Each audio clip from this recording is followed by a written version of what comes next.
Radhe Krishna. Jai polo ஜோஷிர்மட் கி ஜெய்.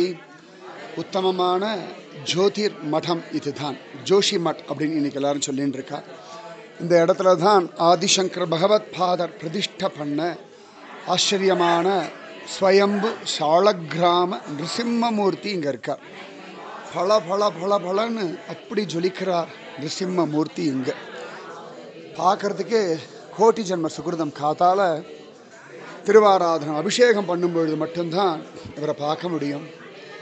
அப்படி ஒரு பளபளப்புன்னா அப்படி ஒரு பளபளப்பு அந்த மூர்த்திக்கு. ஆதிசங்கர பகவத் பாதர் இங்கே உட்காந்துட்டு அழகாக தியானம் பண்ணுறார். சங்கர பகவானுக்கு ஆதிசங்கர பகவத் பாதருக்கு பிரத்யக்ஷமாக நிருசிம்மர் காட்சி கொடுத்து அனுகிரகம் பண்ண இடம் இது. இந்த இடத்துல அழகா நிருசிம்மரை காத்தால 7 மணிக்கெல்லாம் சேவிக்கணும். அப்போ தான் அவருடைய கையெல்லாம் பார்க்க முடியும். இங்கே என்ன விசேஷம் அப்படின்னா, நிருசிம்மருடைய இடது கை கொஞ்சம் கொஞ்சமாக இழைச்சிண்டு வர்றது. அது எப்போ அந்த கை முறியறதோ அந்த சமயத்தில் ஆச்சரியமாக பத்ரிக்கு போகிற வழி அடபட்டு போயிடும், பத்ரியை சேவிக்க முடியாது. இந்த இடத்துல இருக்கும்பொழுது தான் சங்கர பகவத் பாதருக்கு பத்ரி நாராயணன் காட்சி கொடுத்து, தப்த குண்டத்தில் என்னுடைய மூர்த்தி இருக்குது, எடுத்து பிரதிஷ்டை பண்ணு அப்படின்னு சொல்ல, ஆதிசங்கர பகவத் பாதர் இங்கேருந்து கிளம்பி போய் பத்ரி விஷால் இன்னைக்கு சொல்லும்படியான இடத்துல தப்தகுண்டத்தில் இருந்த அழகான நரநாராயண மூர்த்தி எடுத்து பிரதிஷ்டை பண்ணார். அதனால் இன்னைக்கு நாம் சேவிக்கிற பத்ரி நரநாராயணனை கொடுத்த இடம் இதுதான்.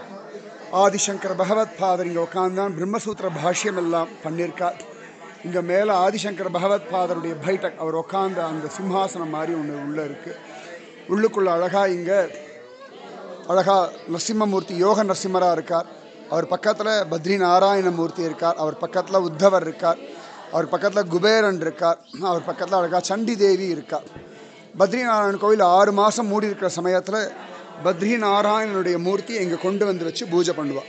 உற்சவ மூர்த்தி உத்தவர், அவர் பாண்டுகேஸ்வரர் அந்த இடத்துக்கு அழிச்சுட்டு போயிடுவார். அந்த வழியாக தான் அழகாக உள்ளே போய் பெருமாளை சேவிக்கணும். வாழ்க்கையில் ஒரு தடவையாக நீங்கள் வந்து சேவிக்கணும், நிச்சயமாக பெருமாளை அழிச்சுட்டு வருவார். ராதே கிருஷ்ணா.